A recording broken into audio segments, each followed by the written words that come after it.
آپ جب صرف ایک دن میں ایک مرتبہ اور رات میں چل نہیں رہا، آپ نے ایک مرتبہ دن کو، اور جو بخاری کی صحیح حدیث ہے، تمام پریشانیاں ختم ہوگی انشاءاللہ۔ کوئی آپ پر جادو بھی نہیں کر سکے گا، آپ کو آسیب بھی تنگ نہیں کر سکیں گے، آپ اللہ والوں میں اہل جنہ میں سے ہوں گے۔ صرف ایک مرتبہ، ایک زیادہ پڑھیں تو آپ کی مرضی، صرف ایک مرتبہ انشاءاللہ چند ہی دنوں میں آپ کے تمام مشکلات خود بخود حل ہوتے جائیں گے، پریشانیاں ختم ہوتی جائیں۔ ایک بار تو کم از کم پڑھیں، باقی آپ کی مرضی 2 3 4 5 جتنا بھی پڑھنا چاہیں تو انشاءاللہ آپ کی تمام پریشانیاں دور ہوں گی۔ یہ کوئی مشکل، کتنا مشکل ہے یہ میں نے جب ابھی پڑھا، الحمدللہ حدیث کے مطابق انشاءاللہ ہم نے پڑھا اہل الجنہ، آج کے دن اگر موت آئی تو اہل الجنہ، جنت کو بھی پڑھیں، دن کو بھی پڑھیں۔ اس پر کتنا وقت لگا جب میں نے ابھی پڑھا، تلفظ کے ساتھ، الحمدللہ تجوید کے ساتھ۔ اگر کسی کو صحیح تلفظ کے ساتھ نہیں آتا، انشاءاللہ میں واٹس ایپ نمبر بھی دیتا ہوں، واٹس ایپ پہ مجھے سنائیں۔ پھر مسلمان پر غم کیوں آتے ہیں، مسلمان پریشان کیوں رہتے ہیں؟ دیکھو اللہ تعالیٰ کی حکمتیں ہیں اس میں۔ حدیث میں بھی آتا ہے اشد الناس البلاء الانبیاء ثم الامثل فالامثل، سب سے زیادہ مصیبتیں، سب سے زیادہ تکالیف پیغمبروں پہ آتی ہیں، اور اس کے بعد ان پر جو ان کے زیادہ قریب ہوں، تو پریشانی کا۔ لیکن ایک بات میری یاد رکھو، اللہ والوں پر جو پریشانی آتی ہے وہ آپ کو پریشانی نظر آ رہی ہے، ان کے دل بالکل مطمئن ہوتے ہیں۔ پریشانی کا علاج بھی آپ کو بتاتا ہوں انشاءاللہ، پریشانی کا ایسا علاج بتاتا ہوں۔ ہماری پریشانی کیا ہے؟ ہمارے پاس مال نہیں، ہم غریب ہیں، مہنگائی کا دور ہے، مہنگائی کا رونا رو رہے ہیں، اس نے مجھ پر جادو کیا ہے، وہ مجھے آصف جنات تنگ کر رہے ہیں، میرا کاروبار نہیں چل رہا، میرا جو ہے دکان پہ گاہک نہیں آ رہا، یہ ہے وہ ہے، پتہ نہیں کس قسم کے ہمارے وساوس، ہمارے پریشانیوں کے جو ذرائع ہیں۔ لیکن یہ پریشانیاں ہم پر آتی کیوں ہیں؟ ہم پر پریشانیاں ہماری گناہوں کی وجہ سے ہوتا ہے۔ اللہ تعالیٰ کا دیکھو، جس مسلمان پر پریشانی، تکلیف، مصیبت آئے تو یا تو اللہ کی رحمت ہوگی یا اللہ کا عذاب ہوگا۔ اب آپ پہچانیں گے کیسے کہ یہ مسلمان پر جو مصیبت آئی ہے، آیا یہ مصیبت اللہ کا عذاب ہے یا اللہ کا رحمت ہے؟ تو اس مسلمان کی زندگی کو دیکھو، اگر وہ اللہ کا شکر گزار ہے، اللہ کی عبادت اطاعت خوب کر رہا ہے، نمازیں خوب پڑھ رہا ہے، اللہ کی عبادت میں خوب دل لگی کے ساتھ لگا ہوا ہے، تو آپ سمجھیں کہ اس پر جو مصیبت آئی ہے یہ اللہ کی رحمت ہے، اس سے اللہ تعالیٰ اس کے درجات کو بلند کرنا چاہتے ہیں۔ اور جس پر مصیبت آئی ہے آپ اسے، اس کی زندگی کو دیکھیں، اگر وہ نہ نماز پڑھ رہے ہیں، نہ شکرہ ہے، شکر بھی ادا نہیں کرتا ہے، بس ہمیں دیکھا ہے، نعوذ باللہ، اور کسی پر مصیبت نہیں آئی، بس ہم پر مصیبتیں آ رہی ہیں، تو ان کے زبان سے ایسے بے جا الفاظ نکل رہے ہیں تو سمجھو وہ ناشکری کرتا ہے، وہ اللہ کی عبادت نہیں کر رہا، سمجھو کہ ان پر جو بھی مصیبت آئی ہے یہ اللہ کا عذاب ہے، عذاب گناہوں کی وجہ سے آئی ہے۔ حضرت موسیٰ علیہ السلام نے بھی اللہ تعالیٰ سے ایک مرتبہ عرض کیا، یا اللہ کیا بات ہے کہ مسلمانوں پر زیادہ پریشانیاں، ایک طرف مسلمان ہے، ایک طرف کافر ہے۔ مسلمان کو دیکھو، وہ تو دن رات آپ کی عبادت کرتا ہے، لیکن غموں پریشانیوں کے پہاڑ ان پر کھڑے ہو گئے ہیں، ان پر ان پر پریشانیوں اور مصائب کے پہاڑ کڑے ہوئے ہیں ان کے سر پر۔ دوسری طرف کافروں کو دیکھو تو خوب مزوں میں ہیں، خوب مزے میں زندگی گزار رہے ہیں، خوشیوں میں۔ تو اللہ تعالیٰ نے فرشتوں سے فرمایا کہ موسیٰ علیہ السلام کو جہنم باہر سے دکھاؤ ذرا، اندر نہیں لے جانا، باہر سے دروازے سے باہر اسے دکھانا۔ موسیٰ علیہ السلام کو فرشتے لے آئے، جہنم کو باہر سے دیکھا، ایک بلا نازل ہوئی جہنم سے باہر، اور بہت بڑی گردن والا ایک قسم، پتہ نہیں اللہ نہ دیکھا ہے ہمیں، جہنم کے عذاب بھی پتہ نہیں، طرح طرح کے عذاب ہیں جہنم میں۔ تو بہت بڑی بلا نازل ہوئی جہنم سے، بہت لمبی گردن۔ موسیٰ علیہ السلام کتنے جلالی پیغمبر تھے، لیکن اس کے خوف سے موسیٰ علیہ السلام بے ہوش پڑ گئے، بے ہوشی طاری ہو گئی موسیٰ علیہ السلام پر۔ اللہ نے ہوش میں لایا موسیٰ علیہ السلام کو، اور پھر موسیٰ علیہ السلام سے فرمایا، موسیٰ جس شخص کے لیے ہم نے یہ جگہ تیار کر رکھی ہے کافروں کے لیے، تو دنیا کی زندگی میں چند روز مزے اڑائے تو ان کو کیا فائدہ ہوگا؟ موسیٰ علیہ السلام سمجھ گئے واقعی کافروں کی جگہ یہی ہے، ان کو دنیا کی 2-4 دن کی زندگی کی خوشیاں کیا فائدہ دے گی۔ تو پھر فرشتوں سے فرمایا اللہ نے کہ موسیٰ کو ذرا جنت بھی دکھانا۔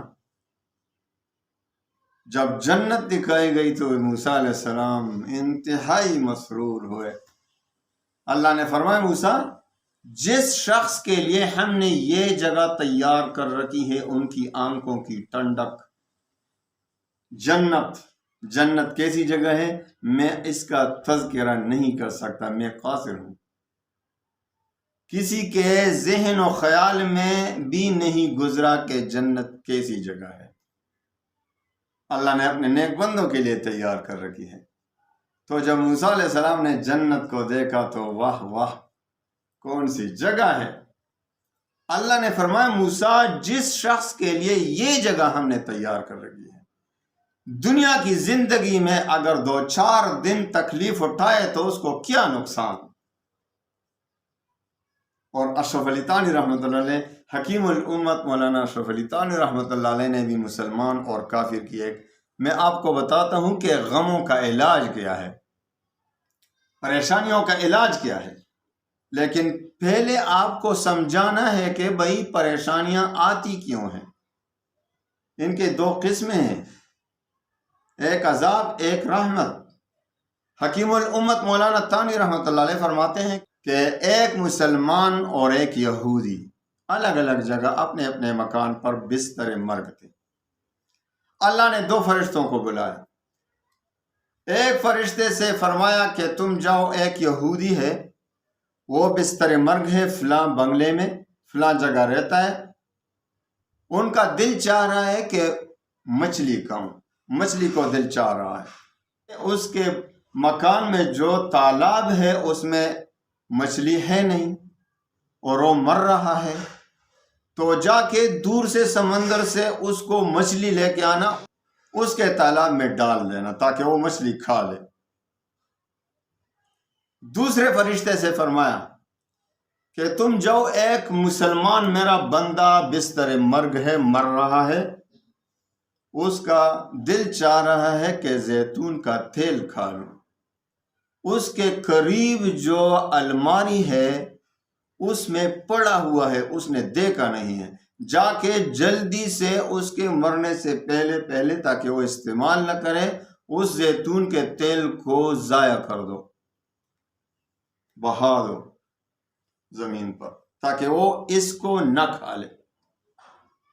ہے بھی کون؟ مسلمان۔ دوسری طرف کون ہے؟ یہودی، جس کو مچھلی دور سے لے آنے کا حکم ہے۔ فرشتوں نے اپنی اپنی ڈیوٹی ادا کی۔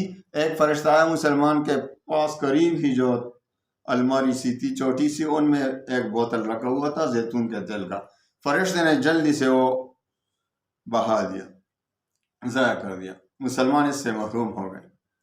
دوسری طرف فرشتہ آیا، یہودی کے جو مکان میں جو تالاب تھا اس میں مچھلی نہیں تھی، وہ اس کا دل چاہ رہا تھا کہ مچھلی کھاؤں، تو فرشتے نے مچھلی دور سے لے آیا اور اس کے مکان میں جو تالاب تھا اس میں ڈال دیا۔ نوکروں نے دیکھ اس مچھلی کو پکڑ کر اس کو پکایا اور یہودی نے مرنے سے پہلے پہلے مچھلی کھا لی۔ دونوں فرشتوں نے ڈیوٹی تو پوری کی، لیکن حیران رہ گئے، اور دونوں فرشتوں نے مشورہ کیا کہ اللہ تعالیٰ سے پوچھنا چاہیے ہمیں کہ یہ کیا معاملہ ہے، ایک طرف مسلمان دوسری طرف کافر۔ دونوں فرشتے آئے، اللہ کی دربار میں حاضر ہوئے، یا اللہ ہم نے تو آپ کا جو حکم تھا وہ پورا کر لیا، لیکن ہماری سمجھ میں نہیں آ رہا کہ معاملہ کیا ہے۔ ایک طرف یہودی ہے جو کفر میں مر رہا ہے، اس کی آخری خواہش آپ پوری کر رہے ہیں کہ اس کو مچھلی کھلائیں، دوسری طرف مسلمان جو شب و روز عبادت کرتا تھا، نمازیں پڑھتا تھا، روزے رکھتا تھا، نیک کاموں میں اپنی زندگی بسر کر رہا تھا، اس کے قریب ہی زیتون کا تیل پڑا ہوا ہے، اس کا دل چاہ رہا ہے، آپ نے حکم دیا کہ اس کو ضائع کر دے، ہم نے ضائع کر دیا، وہ مسلمان بغیر زیتون کے تیل کے مر گیا۔ ہمیں سمجھ نہیں آ رہا۔ اللہ تعالیٰ نے فرشتوں سے فرمایا، فرشتوں سن لو، مسلمان کے ساتھ اور کافر کے ساتھ میرا رویہ الگ الگ ہے۔ دنیا میں کافر بھی بعض اوقات کوئی نیک کام کرتا ہے تو آخرت میں ان کے لیے کوئی حصہ نہیں۔ ایمان شرط ہے آخرت کی کامیابی کے لیے، جنت میں جانے کے لیے، جہنم سے بچنے کے لیے ایمان شرط ہے۔ تو کافر بھی بعض اوقات نیک کام، کبھی راستہ بنایا، کبھی کنواں کھودا، کبھی کسی کو بورنگ مشین لگائی، فلاحی کام کرتے ہیں نا، تو ان کے بدلے میں دنیا میں ادا کرتا ہوں۔ اللہ نے فرمایا، فرشتوں اس یہودی کے جو بھی نیک کام تھے میں نے سب کے بدلے دے دیے تھے دنیا میں، ایک نیکی اس کی باقی تھی، ایک نیکی اس کی باقی تھی، تو اس کا دل چاہ رہا تھا مچھلی کو، مچھلی تھا نہیں، تو میں نے مچھلی کو دور سے پکڑ کے لے آنے کا حکم دیا تاکہ اس کا آخری جو نیکی باقی رہ گئی ہے اس کا بھی حساب کتاب دنیا میں ختم ہو۔ میں نے مچھلی کھلائی، اس کی وہ نیکی بھی ختم ہو گئی۔ اب جب وہ ہمارے پاس آئے گا تو جہنم کا ایندھن بنے گا ڈائریکٹ، کیونکہ ان کے لیے آخرت میں کوئی حصہ ہے ہی نہیں۔ دوسری طرف مسلمان کے ساتھ ہمارا رویہ دوسرا ہے۔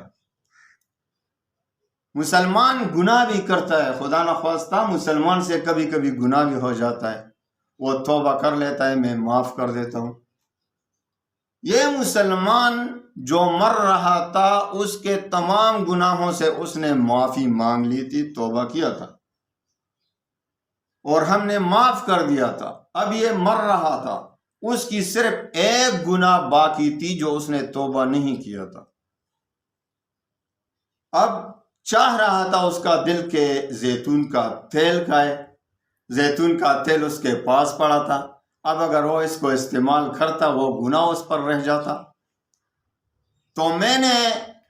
تو میری حکمت یہ ہوئی کہ اس مسلمان سے جو تیل قریب ہی پڑا ہے اس کو ضائع کر دوں، یہ بغیر زیتون تیل کھائے میرے پاس آ جائے، اس کے دل کو ایک دھچکا لگے گا، اس کے دل کو دکھ ہوگی کہ بھائی زیتون کا تیل نہیں ملا، تو وہ گناہ بھی اس کی برکت سے معاف کر دیا میں نے۔ اب جب وہ میرے پاس آیا تو بالکل گناہوں سے پاک اور صاف ہو کر آیا۔ سبحان اللہ، اللہ تعالیٰ کے یہ معاملات ہیں ہمارے ساتھ۔ لیکن ایک بات یاد رکھو، گناہوں کی وجہ سے انسان پر رزق کی تنگی آتی ہے، پریشانیاں آتی ہے، خوف و ہراس مسلط کیا جاتا ہے، جادو آ جاتا ہے اور آسیب تنگ کرتے رہتے ہیں، دشمنوں کا تسلط ہو جاتا ہے، کاروبار میں بھی نقصان اور خسارہ آتا ہے، سارے مشکلات ہمارے گناہوں سے بھی آتے ہیں۔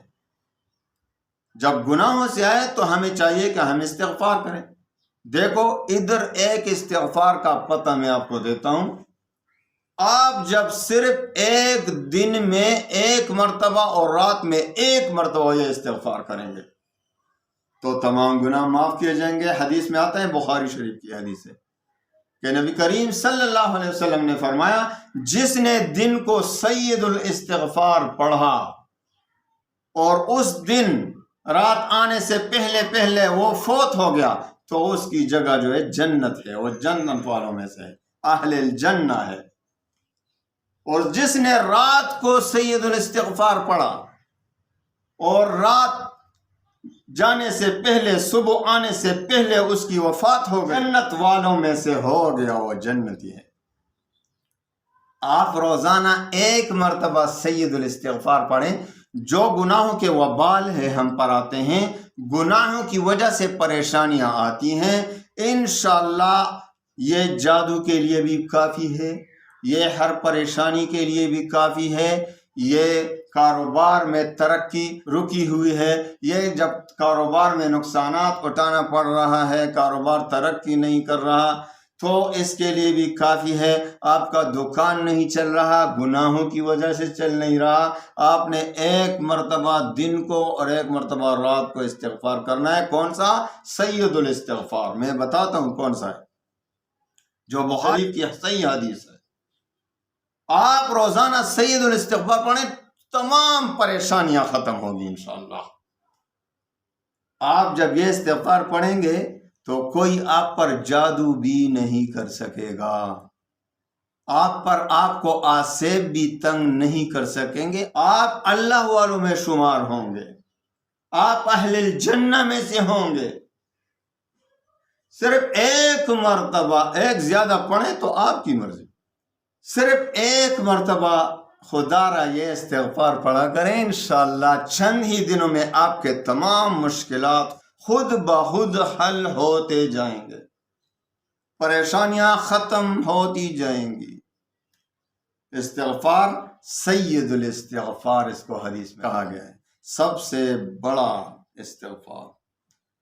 اللہم انت ربی لا الہ الا انت خلقتنی وانا عبدک وانا علی عہدک ووعدک ما استطعت اعوذ بک من شر ما صنعت ابوء لک بنعمتک علی وابوء بذنبی فاغفر لی فإنہ لا یغفر الذنوب الا انت۔ صحیح تلفظ کے ساتھ اس کو یاد کریں۔ ہمارے گناہوں کی وجہ سے ہم پر تکالیف آ رہی ہیں آج کل زیادہ تعداد تکالیف کی وہ ہیں جو ہماری اپنے ہاتھوں سے کیے گئے گناہوں کی وجہ سے آتے ہیں ہم پر۔ تو اس کا علاج یہی ہے کہ اللہ کو راضی کریں، اور اللہ کو راضی کرنے کا سب سے بڑا ذریعہ سید الاستغفار روزانہ پڑھیں، دل سے ایک بار تو کم از کم پڑھیں، باقی آپ کی مرضی 2 3 4 5 جتنا بھی پڑھنا چاہے پڑھیں، تو انشاءاللہ آپ کی تمام پریشانیاں دور ہوں گی۔ یہ کوئی مشکل کام ہے؟ کتنا مشکل ہے یہ میں نے جب ابھی پڑھا، الحمدللہ حدیث کے مطابق انشاءاللہ ہم نے پڑھا اہل الجنہ، آج کے دن اگر موت آئی تو اہل الجنہ، جنت والوں میں سے۔ رات کو بھی پڑھیں، دن کو بھی پڑھیں۔ اس پر کتنا وقت لگا جب میں نے ابھی پڑھا، تلفظ کے ساتھ، الحمدللہ تجوید کے ساتھ میں نے پڑھا۔ آپ نے بھی صحیح تلفظ کے ساتھ یاد کرنا ہے۔ اگر کسی کو صحیح تلفظ کے ساتھ نہیں آتا، انشاءاللہ میں واٹس ایپ نمبر بھی دیتا ہوں، واٹس ایپ پہ مجھے سنائیں پھر، یہ ہمارے لیے بھی انشاءاللہ ثواب ہوگا، ہمارے لیے بھی خوشی ہوگی کہ انشاءاللہ سب لوگ خوشیاں، مسلمان خوش ہوں گے، مسلمانوں کی تکالیف ختم ہوں گی، مسلمانوں کے غموم و ہموم ختم ہوں گے، خوشیوں میں بدل جائیں گے انشاءاللہ، تو ہماری دل کو سکون ہوگا۔ اللہ تعالیٰ تمام مسلمانوں کی پریشانیوں کو خوشیوں میں بدل دے، اللہ تعالیٰ تمام مسلمانوں کی حفاظت فرمائے، ہر غم سے، ہر پریشانی سے، جادو ٹونے سے اور تمام مصیبتوں سے اللہ تعالیٰ مسلمانوں کو عافیت بخشے۔ وآخر دعوانا ان الحمد للہ رب العالمین۔